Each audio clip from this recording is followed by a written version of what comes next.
Very good morning to everyone. See, this is the sum we will do now.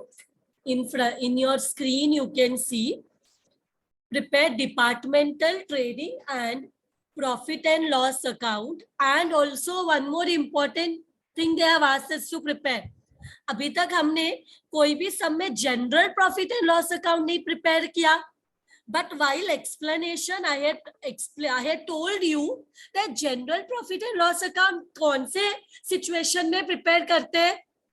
अगर कोई भी expenses है जो कि हम कोई एक डिपार्टमेंट में मतलब कोई भी ऐसा एक्सपेंसेस या इनकम है जो हम डिपार्टमेंट में एलोकेट नहीं कर सकते, जैसे ये मतलब दोनों डिपार्टमेंट में जो डिवाइड नहीं हो सकता, द एक्सपेंसेस और incomes which can not be divided among the departments are recorded in the general profit and loss account.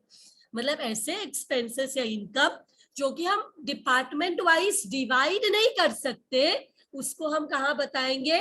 General profit and loss account में. And in this question they have asked us general profit and loss account भी prepare करना है. सिर्फ यहाँ ये general profit and loss account में क्या है, डिपार्टमेंट वाइज कॉलम नहीं होगा, जो भी है अमाउंट का कॉलम होगा. एंड ऐसे expense which can not come in the department, individual department में एलोकेट नहीं कर सकते, will come in the general profit and loss account. ठीक है, so let us start. Purchases तीनों डिपार्टमेंट का दिया है. Purchases comes in the trading account. फिर सेल्स तीनों डिपार्टमेंट का दिया है, डिवाइड करने का टेंशन नहीं है. Then wages all the three department it is given, so no need to divide it. Closing stock given all the three department. Salary is also given all the three department. Now rent जो है, salaries के बाद rent total में दिया है. और rent हम किसके बेसिस में डिवाइड करते हैं? अगर एरिया ऑक्यूपाइड दिया है, फ्लोर स्पेस दिया है, तो हम रेंट को डिपार्टमेंट में डिवाइड करते हैं. In this question you can see that there are how many departments? There are 3 departments, A, B and department C. So in this question हमारे डिपार्टमेंट का 3 कॉलम, अमाउंट का 3 कॉलम आएगा, debit side, credit side, और एक column extra वो रहेगा basis का, क्योंकि अमाउंट का कॉलम के साथ साथ हम बेसिस का कॉलम भी प्रिपेयर करते हैं ताकि हम बता सके कि ये डिविजन कैसे हुआ है, अमाउंट को डिपार्टमेंट्स में कैसे एलोकेट किया है. So here rent, that for that we require floor space. जरा देखो, floor space is given. Floor space या area occupied. Point number B, the floor space occupied by the 3 department A, B and C is in the ratio of 3:2:2, means that is given. Then what we have, rent के बाद we have insurance. Insurance के लिए there is an adjustment. What adjustment? The insurance premium is on a comprehensive policy and cannot be allocated. मतलब जो insurance premium जो company पे करता है, बिजनेस पे करता है, it is a comprehensive. Comprehensive means it is very huge policy. It is not, मतलब इसको हम डिपार्टमेंट वाइज नहीं, कौन से डिपार्टमेंट में कितना आएगा वो एलोकेट नहीं कर सकते. तो ये कहाँ आएगा? any guesses where this insurance premium should come? They cannot, it cannot be allocated between the departments. So ये कहाँ आएगा? General profit and loss account में आएगा. करेक्ट. कहाँ आएगा ये? General profit and loss. जो भी expenses, income department wise divide नहीं हो सकता कुछ, तो उसको हम कहाँ दिखाते? General profit and loss account. So ये तो क्लियर हो गया, general profit and loss account में आएगा, हमारा ट्रेडिंग पीएनएल अकाउंट में नहीं आएगा. It will separately be shown in the general PNL account. Then we have motor van expense. देखो, there is a adjustment, additional information. C point, motor van expenses are to be divided equally between department B and C. मतलब जो motor van expense है ये A department में नहीं आएगा, सिर्फ किधर आएगा?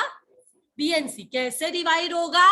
divide equally means motor van is 4,400, divide equally. What do you mean by divide equally? दोनों को बराबर देना है, इक्वल देना है, डिवाइड बाई 2 करो क्योंकि दो ही लोगों को दो ही डिपार्टमेंट को देना है. So 4,400 divide by 2 and we will put in B department and C department because they have told divide equally between department B and C. In then इसके बाद advertising. Advertising is dependent on what? Sales. Selling ratio. Traveling expense किसके ऊपर depend होता है? Travelling क्यों करते हैं? Sales करने के लिए. Sales ratio. कैरेज इनवर्ड किसके ऊपर रिलेटेड होता है? परचेज के ऊपर, क्योंकि कैरेज इनवर्ड क्या है? It is expenses of transportation related to purchase of goods. Purchase goods purchase करते वक्त जो ट्रांसपोर्टेशन का एक्सपेंस होता है उसको हम कैरेज इनवर्ड बोलते हैं. तो परचेज तीनों डिपार्टमेंट का पता है, उसका रेशियो निकालेंगे, कैरेज इनवर्ड को डिवाइड करेंगे. देन डिस्काउंट कब रिसीव करते हैं? सेल करते वक्त या परचेज करते वक्त? परचेज करते वक्त. जब हम परचेज करते हैं, खरीदते हैं, तुम दुकान में जाते हो, खरीदते हो, तब तुमको डिस्काउंट मिलता है. तुम जब भी कुछ सेल करोगे तो तुम डिस्काउंट अलाउ करोगे, तुमको मिलेगा नहीं discount, you will have to allow discount. तो जो डिस्काउंट अलाउड होता है वो सेल्स रेशियो में डिवाइड होता है और डिस्काउंट रिसीव्ड होता है वो परचेज रेशियो में. Any confusion here? Then we have bad debts. Bad debts किसके ऊपर डिपेंड होता है? हाँ, बैड डेट्स क्या है? जिनको हमने सेल किया है क्रेडिट में और उनसे पैसा नहीं मिल पाया, रिकवर नहीं हो पाया. So bad debts again related to sales. Sales ratio. Audit fees जो है ना, वो अभी उसका कुछ नीचे इंफॉर्मेशन नहीं दिया कैसे डिवाइड करना है, एंड वो परचेज से भी रिलेटेड नहीं है, सेल्स से भी रिलेटेड नहीं है कि हम वो कोई रेशियो में डिवाइड करें. So audit fees department wise audit. Normally audit अगर होता तो, अगर डिपार्टमेंट वाइज ऑडिट होता तो कुछ इंफॉर्मेशन दिया रहना चाहिए था, बट ये पूरा बिजनेस का ऑडिट हुआ है. What do you mean by audit? Checking of verification of the account, book of accounts by the auditor, accountant. So accountant here I am referring to chartered accountant. मतलब मैं जब accountant बोल रही हूँ तो क्या बोल, अकाउंटेंट ये क्या है? Chartered accountant, CA. सो कौन करता है ऑडिट वर्क? वो ऑडिट वर्क के लिए सीए अपॉइंट करके बिजनेस का ऑडिटिंग होता है. तो उसका ये कुछ बोला नहीं डिपार्टमेंट वाइज है, so ये पूरे बिजनेस का होगा. तो ऐसा एक्सपेंस जो डिपार्टमेंट वाइज एलोकेट नहीं कर सकते उसको कहाँ पे दिखाते हैं? General profit and loss account. So ये ऑडिट फीस कहाँ पे आएगा? General profit and loss account में आ जाएगा ये. फिर डिस्काउंट अलाउड कैसे आएगा? Sales ratio, because when we sell we allow discount, so this will come in the sales ratio. So इतना ही है. फिर there is no opening stock, means opening stock नहीं आएगा, है ही नहीं. करेक्ट. ये फ्लोर स्पेस हमने रीड कर दिया, मोटर वैन एक्सपेंस हो गया, इंश्योरेंस प्रीमियम हो गया. सो let us start departmental trading and profit and loss account for the year ended. Now I think year ended is not given.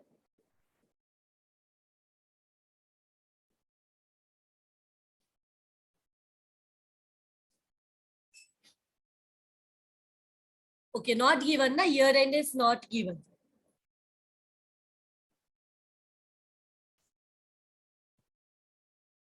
So here सबसे पहले trading account में opening stock आता है, but ये question में opening stock है ही नहीं. एक चीज यहाँ पे देखो कैसे बनाया ट्रेडिंग पीएनएल अकाउंट. पर्टिकुलर तो तुम लोग को पता है, 3 डिपार्टमेंट है इसलिए 3 डिपार्टमेंट का कॉलम बनाया है. और बेसिस क्यों? ताकि हमें पता चले कि हमने कैसे डिपार्टमेंट वाइज डिवाइड किया है एक्सपेंसेस एंड इनकम्स. तो ओपनिंग स्टॉक नहीं है तो सबसे पहले क्या आएगा? परचेसेस आएगा. And purchases is given 90,000, 60,000, 30,000. So we'll write here given 90,000, 60,000 and 30,000. Okay, this is given na. 90, 60 and 30. Then we have sales 1,60,000, 1,28,000 and 64,000. Sales किधर आता है? By sales ना. What is the amount? This is also given. What is the amount? I again have to see because I forgot. 1,60,000, 1,60,000, 1,28,000 and 64,000. ये दिया है ना. फिर wages दिया है. वेजेस है 30,000, 24,000 and 20,000. 30,000, 24,000, 20,000. Wages comes where? In the trading account.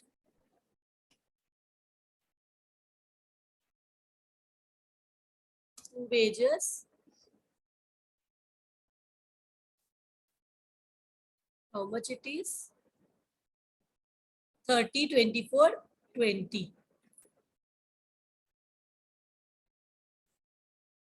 30, 24, 30, 24,000 and 20,000. ये भी हो गया.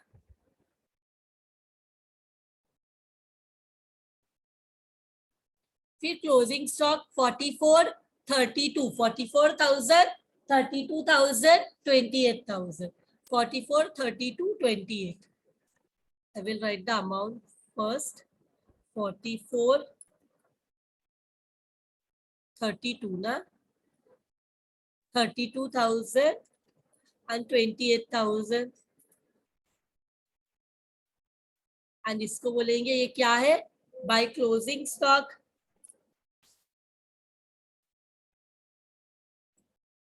By closing stock. Is it correct amount? 44, 32 and 28. So now what we want, closing stock भी हो गया. अभी salaries करना है. अभी next क्या करना है? Salaries. So let us do that salaries and 13, 7 and 9. 13, 7 and 9.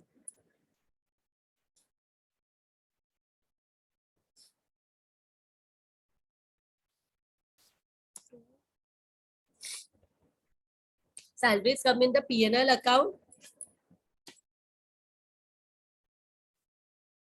This is also 1 minute. यहाँ पे हमें दिया है तो given लिखना चाहिए ना. So we'll write here given. Here salaries given again. So how much it is? 13, 7,000 and 9,000. 13, 7 and 9,000. This is also done. Now rent के लिए floor space is given 3:2:2. 3 plus 2 plus 2 is 7,000 and rent का amount भी 7,000. Rent का amount है 7,000. Ratio है floor space 3:2:2. 3 plus 2 plus 2 is 7. So 7,000 into 3 divide by 7. 7,000 into 2 divide by 7. 7,000 into 2 divide by 7. ऐसे करके divide करो rent को. Yes, क्योंकि हमें डायरेक्ट आंसर मिल जाएगा. गिवन है ना, ये क्या है? 3:2:2. दिस विल बी, हमें आंसर आ रहा है 3,000, 2,000 and 2,000.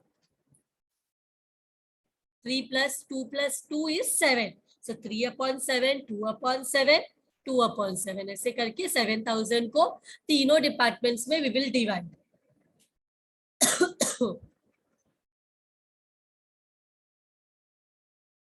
Now we have insurance. Insurance अभी लिख देते हैं because general profit and loss account में मैंने prepare किया है. General profit and loss account में कितना आएगा? 4,700. इधर लिखेंगे टू इंश्योरेंस 4,000। अभी डिपार्टमेंट वाइज नहीं आ रहे तो general profit and loss expense है, debit all expenses and losses. Debit में लिखते हैं, इनकम है तो क्रेडिट में लिखते हैं।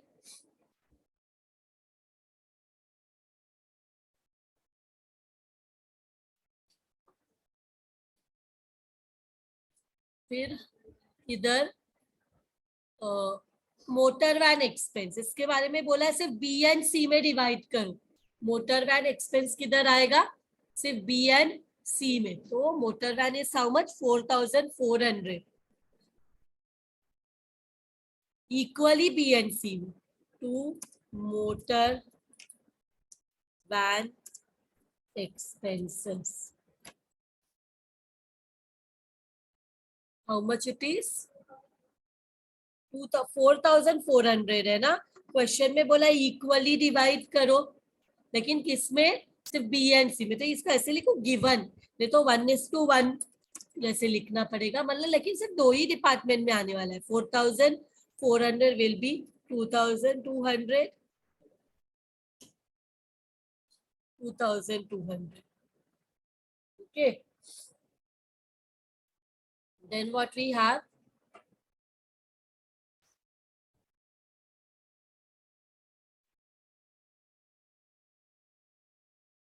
देन मोटर वैन के बाद एडवर्टाइजिंग, इसके लिए सेल्स रेशो निकालना पड़ेगा।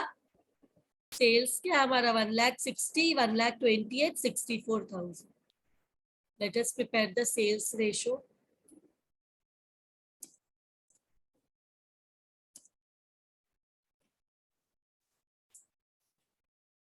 Department A, B and C क्या है, 1,60,000, 1,28,000 एंड कितना जीरो कॉमन है, 3 जीरो कॉमन है ना, 160, 128 और 64। सी इसको कौन से टेबल में आ जाता है ये, सी किसके टेबल में आते हैं, 8 के टेबल में भी आते हैं ना, 16 के टेबल में भी आते हैं, सो 16 में 16 ये 10 में चले जाएगा। लेट अस चेक वेदर आते हैं क्या। देखो 128 इज कमिंग, 128 डिवाइड बाय 16, 8 और 64 डिवाइड बाय 16, 4 ये आता है 16 के टेबल में। ये कैसे हमने कम किया, तुमको कम नहीं करना, ऐसे ही रखो, कोई प्रॉब्लम नहीं है। 1,60,000 प्लस 1,28,000 प्लस 64 कर दो और फ्रैक्शन में लिख दो ऐड करके। नहीं और छोटा करना है तो छोटा करो, नो प्रॉब्लम, यू हैव कैलसी, तुम छोटा भी कर सकते हो या ऐसे के ऐसे भी ले सकते हो। इसको और छोटा कर सकते हैं, 2 के टेबल में 5 2 के टेबल में 4 एंड ये इससे छोटा नहीं होगा, लेकिन 5:4:2 मतलब 5 + 4 + 2 is 11, 5/11, 4/11, 2/11 ABC में डिवाइड करना है। तो इधर कर दो टू एडवर्टाइजमेंट एक्सपेंस, किधर जाना पड़ेगा, ये मैंने 1 मिनट जनरल P&L में लिख दिया, तुम लोग ने किसी ने बोला ही नहीं मेरे को, नहीं बराबर ही लिखा ना। इसके बाद 2 व्हाट इज इट, एडवर्टाइजिंग 6,600 ना, 6,600 को 6,600 को ये रेशो में डिवाइड करो।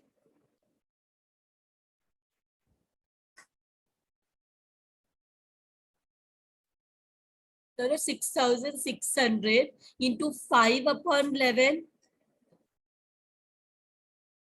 5/11 कितना आ रहा है, 6,000 कितना आ रहा है, 3,000 आ रहा है। 1 मिनट, 3,000 फिर क्या आ रहा है, 3,000, 2,400 you're getting 2,400 and you're getting 1,200. Yes.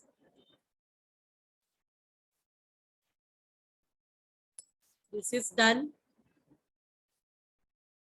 Now after advertising, we have traveling expense 3,300. That is also sales ratio.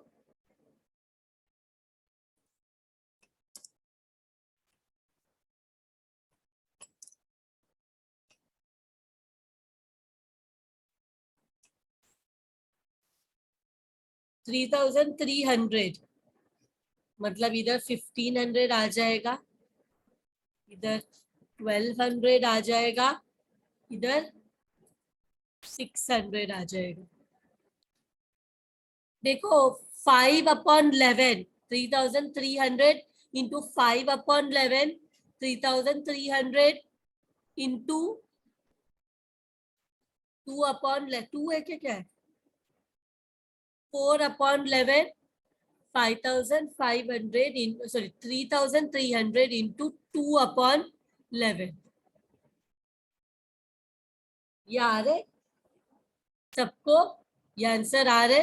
वैसे हम लोग कर भी, ये 6,600 है ऊपर वाला, तो 3,300 मतलब उसका आधा रहेगा, वैसा भी लॉजिक लगा के कर सकते.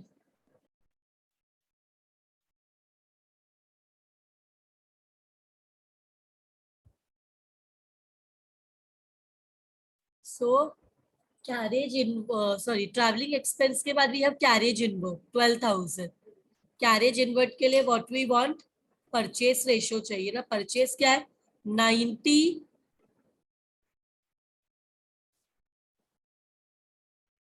How much it is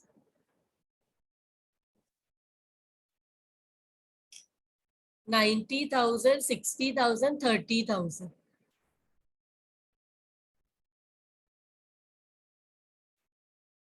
Traveling expense was 3,300, correct? 3,300 into 11 up, 5/11, 3,300 into 4/11, 3,300 into 2/11.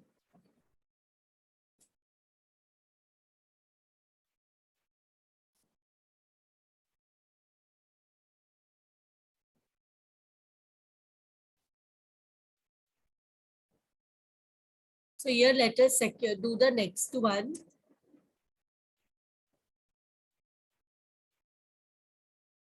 Purchase निकालना है, परचेस का रेशियो निकालना है.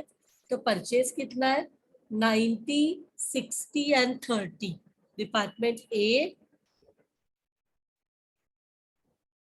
B and C. 90,000,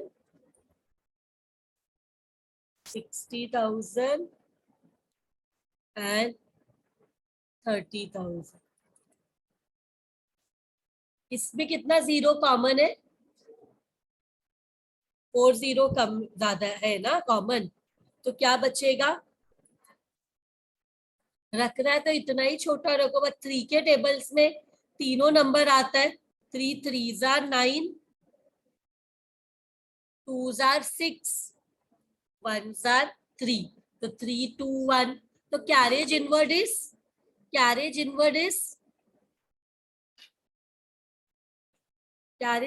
is trading account ना. सो टू कैरेज इनवर्ड क्या है ये, परचेस रेशियो 3:2:1. बट अमाउंट क्या 12,000, अमाउंट है 12,000. सो 12,000 को 3:2:1 में कितना आता है, 3 + 2 + 1 is 6. So yes, 6,000 and 2 and 1, 4,000, 2,000.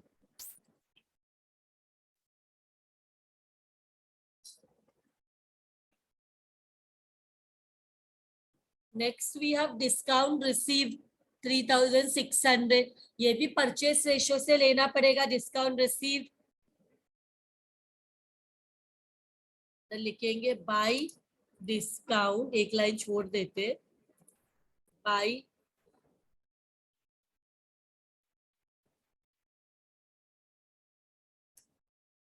Discount receipt.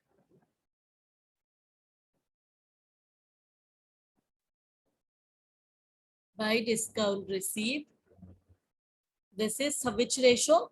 Purchase ratio. So 3,600 into 3/6.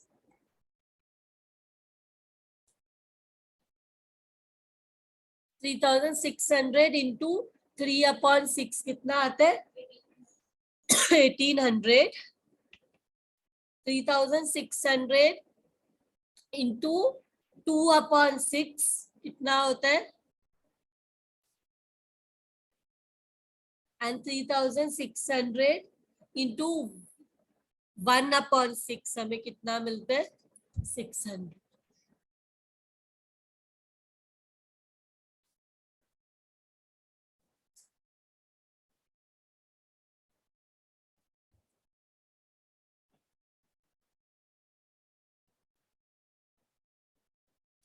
So next what we have, after discount receipt we have bad debts. Bad debts किससे related होता है?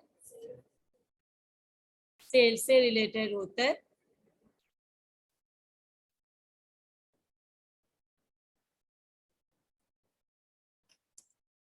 तो सेल्स रेशियो से डिवाइड करो.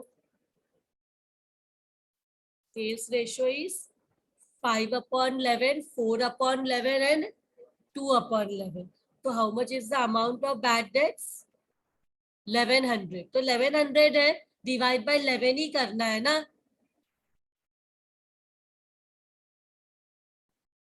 तो 1100 into 5/11, 1100 into 4/11, 1100 into 2/11. So we got the answer. Then we, after bad debts, we have audit fees 1800. Audit fees department में कैसे divide करें? कुछ भी इंफॉर्मेशन नहीं है. So general P&L account में we will write 1800.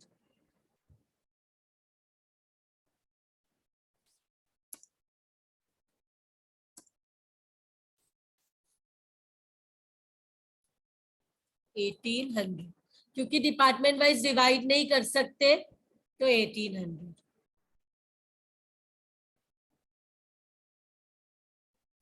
Then we have discount allowed 2200. Discount allowed किससे related होता है?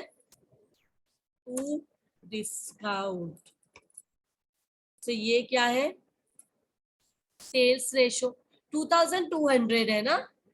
सो डबल ऑफ 1100. सेल्स रेशो लगाओ 2200 इंटू 5/11,000 आया. 2200 into 5 divide by 11, 2200 into 4 divide by 11, 2400 into 2 divide by 11. ये आंसर आया 400. So all the expenses divided. अब हमारा next step क्या है? हमारा नेक्स्ट स्टेप है ग्रॉस प्रॉफिट निकालना, फिर नेट प्रॉफिट निकालना. तो ग्रॉस प्रॉफिट के लिए, आप ग्रॉस प्रॉफिट है, ग्रॉस लॉस है, but I can see that the debit is small, credit is more. So 1,60,000 plus 44,000 हमें मिलता है 2,04,000. 1,28,000 प्लस 32 होता है 1,60,000. 64,000 प्लस 64,000 प्लस 28,000 होता है 92,000. आता है सबको? ऐड करो, कैलसी यूज करो, ऐड करो. तो ये सेम अमाउंट हम इधर भी लिखेंगे. और इसके बाद 2 जो भी मिलेगा उसको क्या बोलेंगे? Gross profit carried down. How much it is? 2,04,000 से 90,000 प्लस 30 दैट इज 1,26,000 माइनस करो 90 प्लस 30 प्लस 6 इज 1,26,000 माइनस करो 2,04,000 से we will get what? We will get 78,000. Then we have 1,60,000 में से 60 plus 24 is 60 plus 24 is 84. 84 plus 4 is 88. Minus करो 1,60,000 से कितना मिलेगा हमें 72,000. सेम वे 92,000 में से 30 plus 20 is 50 plus 2 is 52,000. तो 92,000 में से 52,000 माइनस करो आपको मिलेगा 40,000. तो हमें क्या मिल गया? हमें ग्रॉस प्रॉफिट मिल गया. तो by 2 gross profit will become by gross profit brought down carried down will become brought down. Same amount लिखेंगे 78,000 72,000 और 40,000. नाउ सी हाँ कैन वी सी ये साइड और ये साइड को कंपेयर करो. I think this side is heavy. तो 79,800 इसका क्या है 73,200 इसका क्या है 40,600 ना. ये सबको यहाँ पे भी लिखेंगे. फिर माइनस करो एक एक का जो भी मिलेगा it will be net profit carried down. तो माइनस करो 79,800 से 13,000 3,000 3,000 1,500 500 और 1,000 13 प्लस 3 16 19 2,500 21,000 22,000 माइनस करो 79,600 से हमें मिलेगा 57,800 माइनस किया. फिर हमारे पास है 7,000 प्लस 2,000 प्लस 2,200 प्लस 2,400 1,200 400 800 ऐड करके माइनस करो 73,200 से हमें मिलेगा 57,200 मिला. फिर इधर last department 9,000 plus 2,000 is 11,000 plus 13,200 होता है. 2,200 ऐड करके फिर 1,200 ऐड करो 14,400 फिर 600 ऐड करो 15,000 15,600 200 और 400 ऐड सब ऐड करेंगे तो 40,600 से माइनस करो हमें मिलेगा 25,000. कितना मिलेगा 25,000. माइनस करके देखो whether you are getting this answer. फिर ये 2 नेट प्रॉफिट हो जाएगा by net profit. General PNL account में लेके आना है. कहाँ लेके आना है? जनरल पीएनएल अकाउंट में. By net profit brought down. ये प्रॉफिट है ना क्रेडिट साइड में. Credit all incomes department A department B का प्रॉफिट और डिपार्टमेंट सी का कितना प्रॉफिट है 57,800 57,200 ऐड करो ये तीनों को 25,000. ये तीनों को ऐड करो. How much you are getting? Are you getting 1,40,000? Are you getting 1,40,000? So 1,40,000 में से क्या माइनस करो 44,700 और 1,800 माइनस करो. ये हमें जो मिलेगा इसको हम बोलेंगे जो हमारा फाइनल प्रॉफिट है ना हमारा नेट प्रॉफिट ही है. ये नेट प्रॉफिट ट्रांसफर्ड. ये कहाँ ट्रांसफर होगा? बैलेंस शीट में. ये प्रॉफिट कहाँ ट्रांसफर होगा? बैलेंस शीट में. हमारा फाइनल प्रॉफिट कितना आ रहा है 133,500. This is the final profit यही हमें फाइंड आउट करना था, हमारा फाइनल प्रॉफिट। सो ये प्रॉफिट आ गया, तो हमारा ये सम भी डन हो गया। So thank you very much everyone.